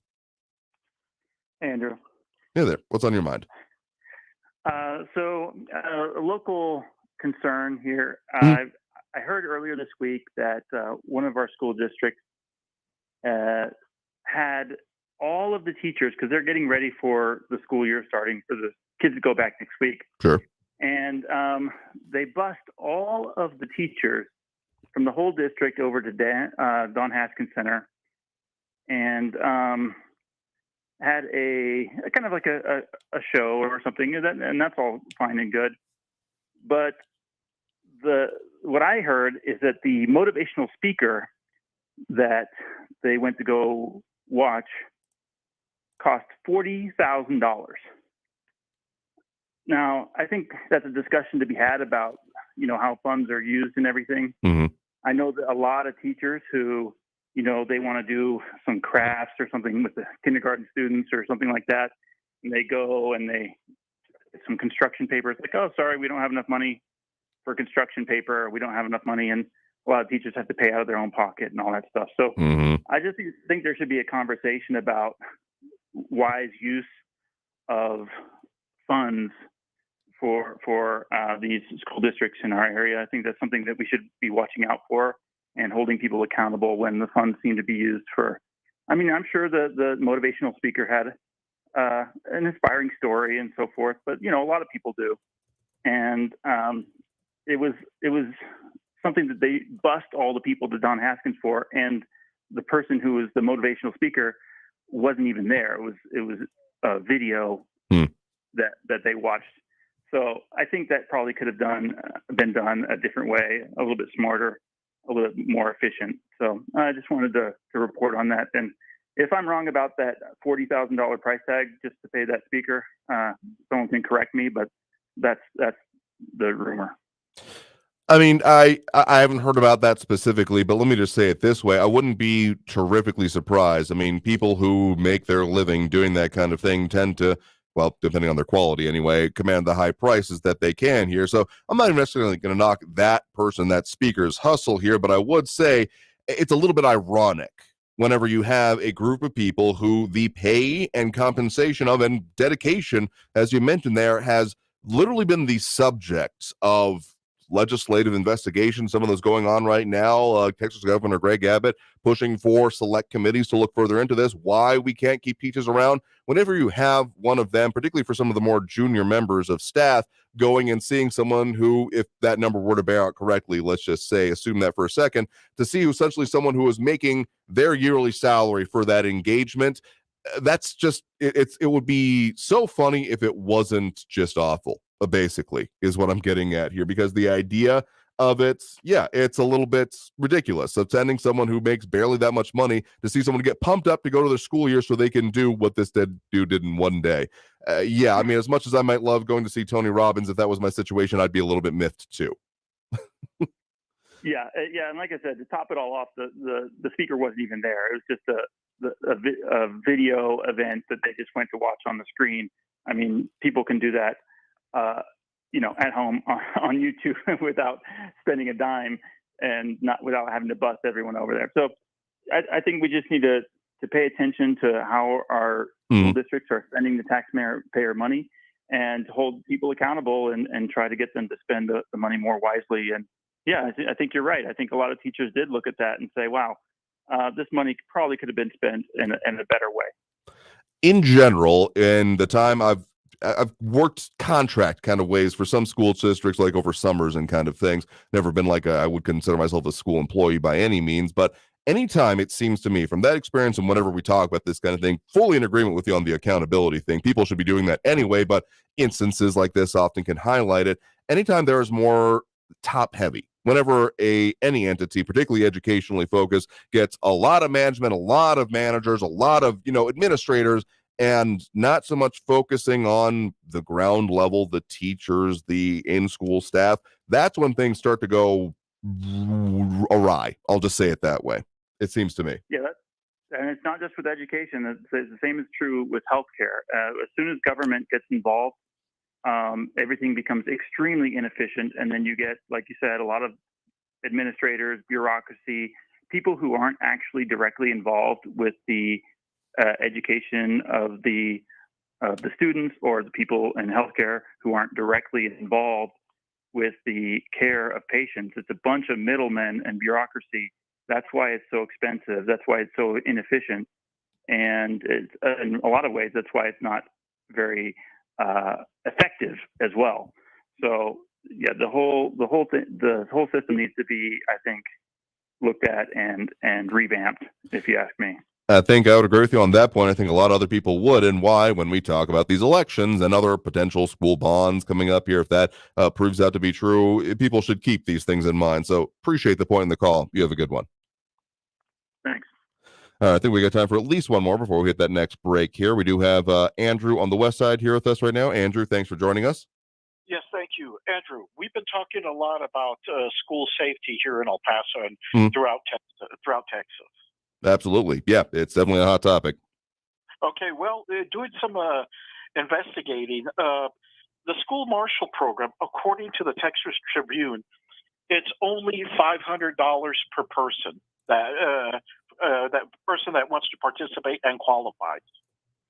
Yeah, I know that there have been some figures thrown around that are out there. I know like the guardianship program might be a little bit more, at least some of the estimations I've seen, but again, the focus on making it a possibility, I think it should be available as a possibility, even if there are concerns about it being the only possibility explored that I have anyway.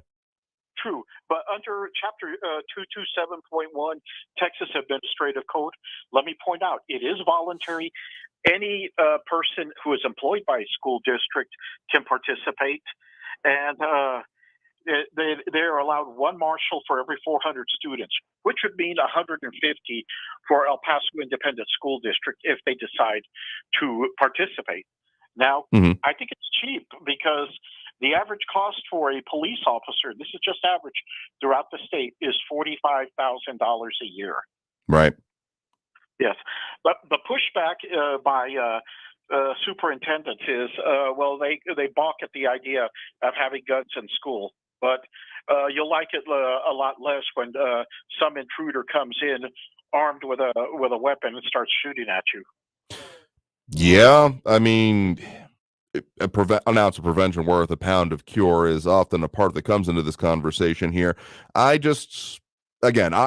really, to the program, the idea of people being involved with it and making it available, I really don't have anything against it or opposed to it.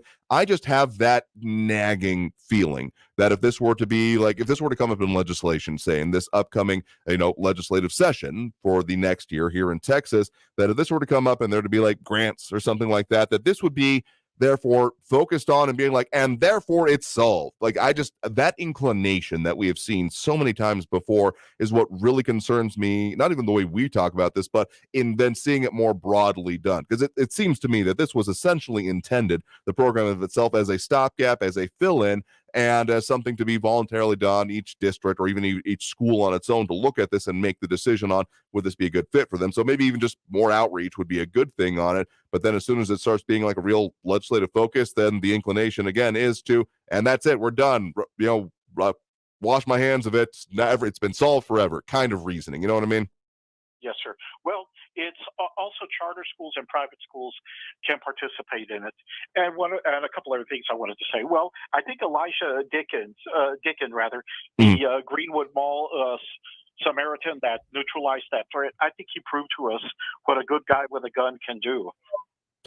A lot being said about that individual and that situation, including the establishment of the Dicken drill that I'm aware of, among other things. And that's what proper training can do anyway, because, well, there have been some other examples saying of even people who are supposed to be properly trained at not having as quite judicious marksmanship.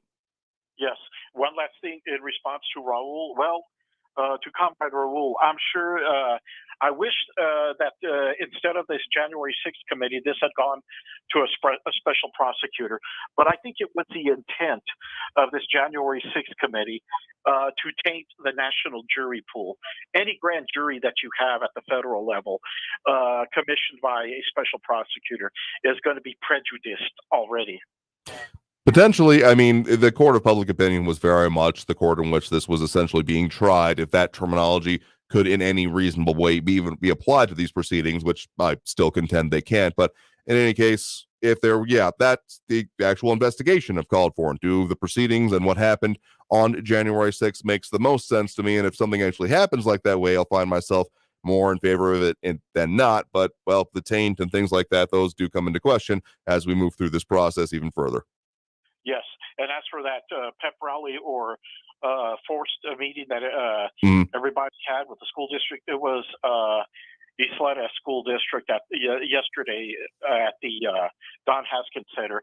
And not only do you have to pay the speaker, you have to pay all your employees to attend, everybody from hourly to salaried staff. Yeah, I mean, that makes sense here. So interesting. Thanks for the reference on there. So appreciate the point in the call. You have a good one.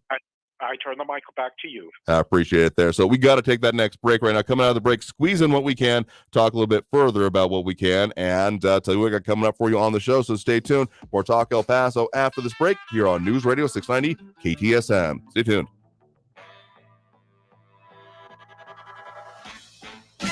Traffic all day.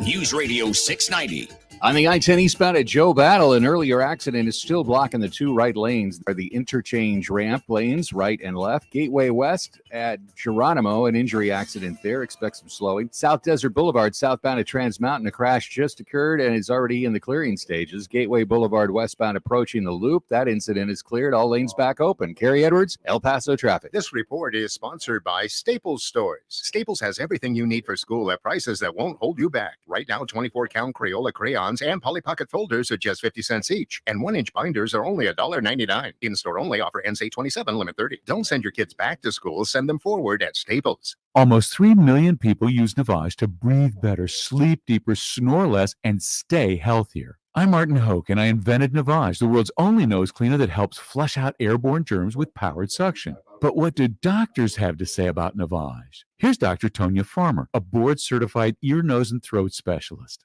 Most airborne allergens and viruses enter through your nose. When that happens, it can cause congestion and irritation, and that just makes you feel miserable. You can get a cold, you can get flu, sinus infections, or even worse. Flushing your nose with a saline solution is the most effective way to flush all of those dangerous threats out of your nose. So now when patients come in my office, I tell them I highly recommend that you use Navage on a daily basis for overall good health and wellness. And Navage is all natural and drug-free at Navage.com, Walmart, Walgreens, CVS, Rite Aid, Bed Bath, and Target. Navage, N-A-V-A-G-E, clean nose, healthy life.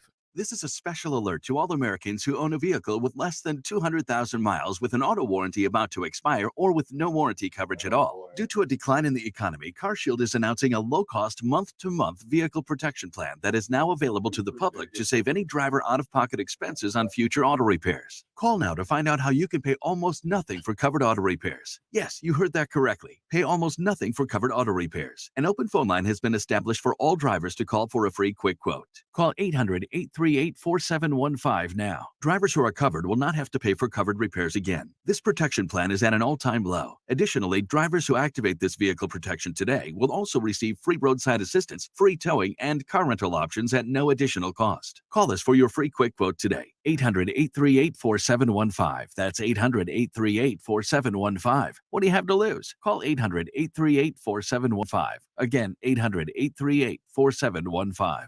Temple Mount Sinai Congregation invites you to the first ever Jewish Food Festival, Sunday, July 31st from noon to 8 p.m. at Temple Mount Sinai in El Paso. Live entertainment featuring Kansas City's own Colleen Deeker and Charlotte's Zach Singer. Don't miss the latke eating contest, wine pull, face painting for the kids, and much more. Admission is free. Sunday, July 31st, noon to 8 p.m. at Temple Mount Sinai, 4408 North Stanton Street. Go to JewishFestEPTX.com to learn more.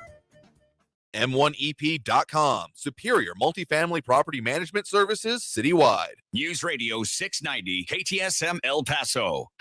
Live from the KTSM AM 690 studios, it's Talk El Paso with Andrew J. Polk. To be a part of the show, follow on Facebook at facebook.com/Talk El Paso. Now here's your host, Andrew J. Polk. Thank you all so very much for having joined us here for Talk El Paso, airing live here on News Radio 690 KTSM.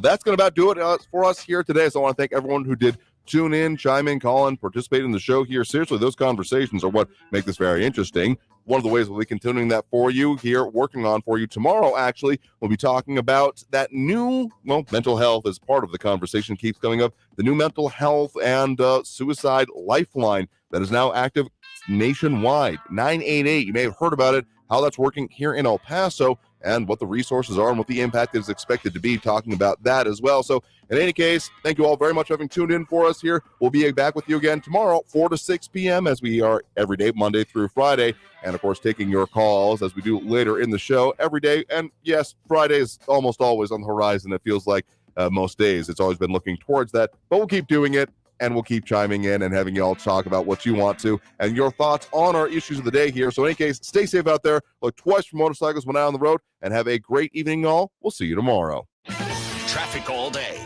News Radio 690 On the I-10 eastbound at Joe Battle, an earlier accident is still blocking the two right lanes. Are the interchange ramp lanes, right and left. Gateway West at Geronimo, an injury accident there. Expect some slowing. South Desert Boulevard, southbound at Trans Mountain, a crash just occurred and is already in the clearing stages. Gateway Boulevard westbound approaching the loop. That incident is cleared. All lanes back open. Kerry Edwards, El Paso traffic. Hey, El Paso, Ivan Ochoa, General Manager of Sunland Park, Chrysler, Dodge, Jeep, Ram, Fiat. We make car buying fun, fast, and easy, and our goal is to ensure everyone gets the lowest price possible with exceptional trade-in values. At Sunland Park Chrysler, Dodge, Jeep, Ram, Fiat, no one pays over MSRP on every new car, truck, and SUV in stock. Plus, save big on every certified pre-owned vehicle. For a limited time, get 0% APR for 60 months on the all-new 2022 full-size Wagoneer SUV with third-row seating. Get up to $8,000 off select new Ram trucks or super low 2.9% APR for 72 months. All military personnel and all first responders receive an additional discount. Thank you for your service. Trade and upgrade for less during the Make This the Summer event at Sunland Park Chrysler, Dodge, Jeep, Ram, Fiat. Where buying a car is fun at I-10 at Sunland Park Drive or online at sunlandparkdodge.com. Estamos en tu esquina El Paso strong. Includes factory rebate and dealer discount plus CTNL. 0 APR is $16.67 and 2.9% APR is $15.15 per thousand finance on select vehicles with approved credit. Offers not combined. Excludes Hellcat, SRT, and TRX models. Portions of the following program were pre-recorded. Teens in foster care will love you, even if you don't know the lingo. Dad,